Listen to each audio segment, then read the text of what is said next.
Bloque 8. Los teoremas de isomorfismo.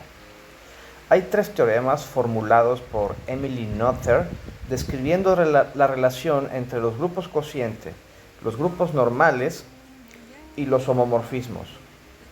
Un testimonio del carácter elemental de estos teoremas es que análogos a ellos son ciertos para la mayoría de los tipos de estructuras algebraicas, por ejemplo, grupos, semigrupos, anillos, espacios vectoriales, módulos y grupos de operadores. 24. Primer teorema de isomorfismos.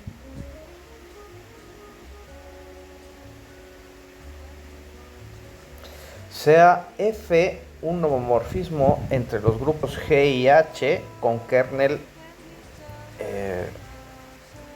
K.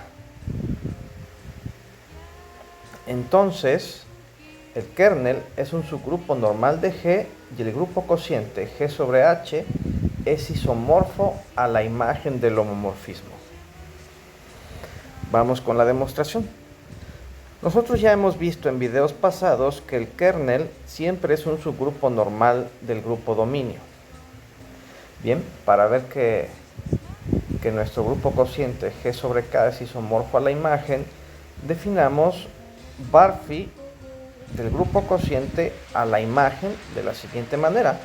Tomamos una clase lateral KG y establezcamos que bajo barphi esta clase lateral va a dar a la imagen del representante G.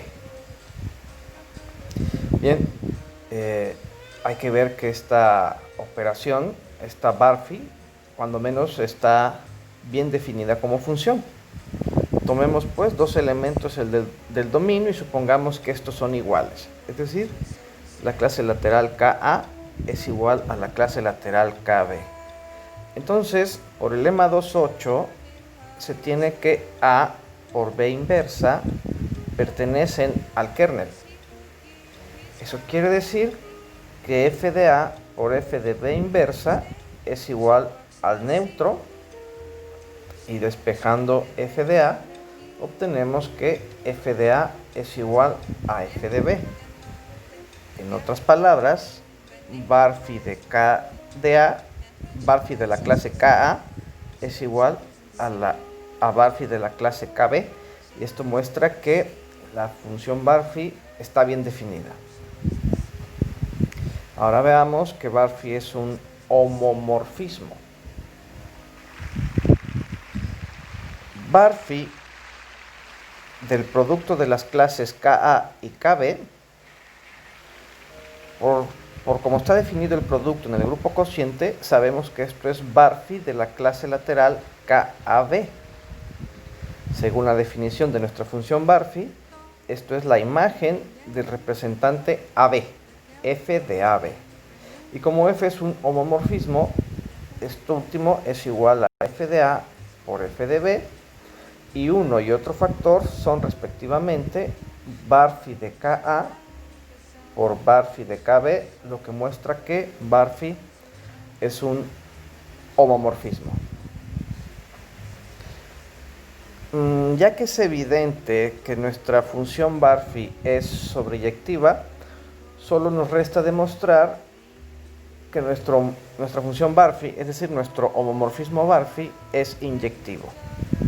Supongamos pues que dos imágenes bajo barphi son iguales, es decir, barphi de KA igual a barphi de KB. Esto quiere decir que la imagen de A bajo el homomorfismo F es igual a la imagen de B bajo dicho homomorfismo, y después de hacer un despeje adecuado, lo que obtenemos es que f de A por B inversa es el neutro. En otras palabras, A por B inversa pertenece al kernel, y de nuevo, una vez más, haciendo uso del lema 2.8, esto implica que las clases laterales KA y la clase lateral KB son iguales. Es decir, que barphi es inyectiva. Y esto finaliza la demostración del primer teorema de isomorfismos. Antes de enunciar nuestro segundo teorema de isomorfismo, requeriremos del siguiente lema, el cual dice lo siguiente: si S y T son dos subgrupos de G y uno de ellos es normal, entonces el producto ST coincide con el grupo generado por la unión de S con T y al mismo tiempo con TS. Vamos con la demostración. Recordemos que ST es el conjunto de todos los posibles productos de elementos de S con elementos de T, en ese orden, en el orden ST. Y así, tanto ST como TS en principio son subconjuntos del grupo generado por la unión de S y T que contienen a la unión de S con T. Si logramos ver que tanto ST como TS son subgrupos, entonces la otra contención se desprende inmediatamente del corolario 2.6, ya que el grupo generado por la unión de S con T es el menor subgrupo que contiene a la unión de S con T. Vamos pues a demostrar que ST es un subgrupo. Para ello supongamos primero que T es un subgrupo normal en G. Tomemos pues dos elementos del producto ST, digamos S1T1 y S2T2. Entonces, el primer producto por el inverso del segundo producto, pues nos da esta expresión.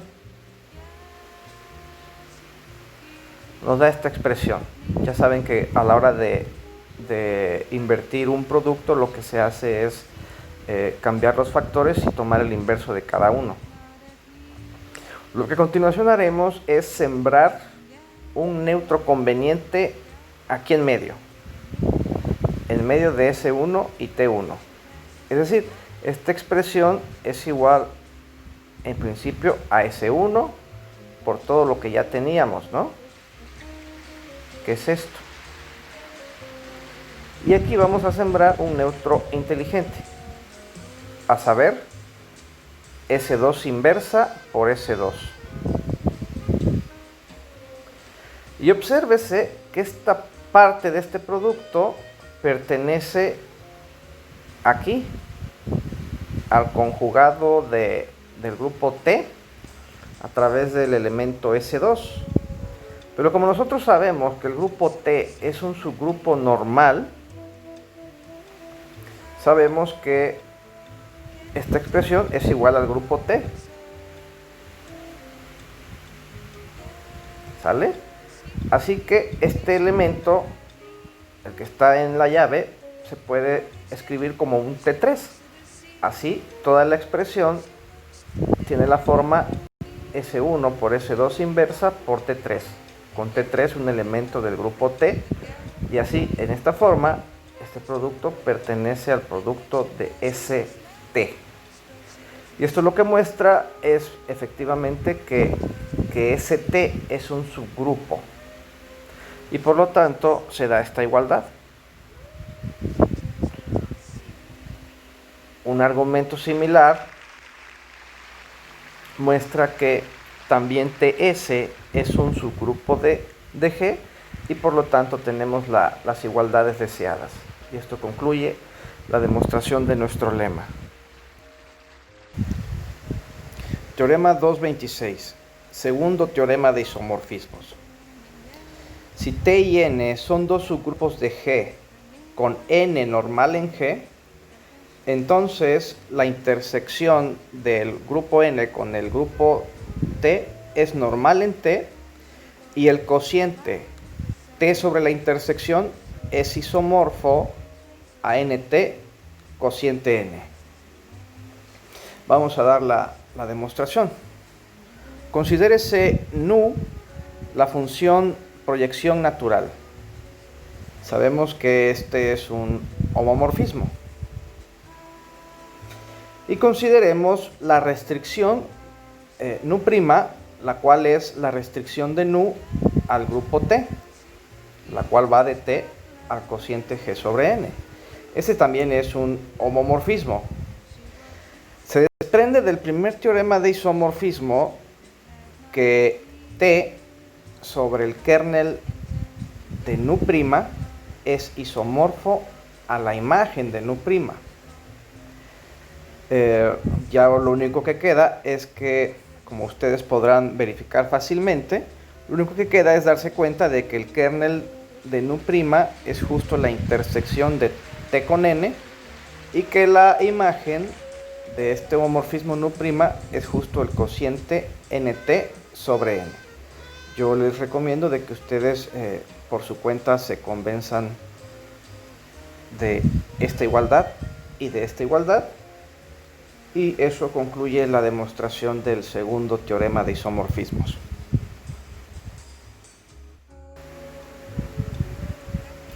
Teorema 227.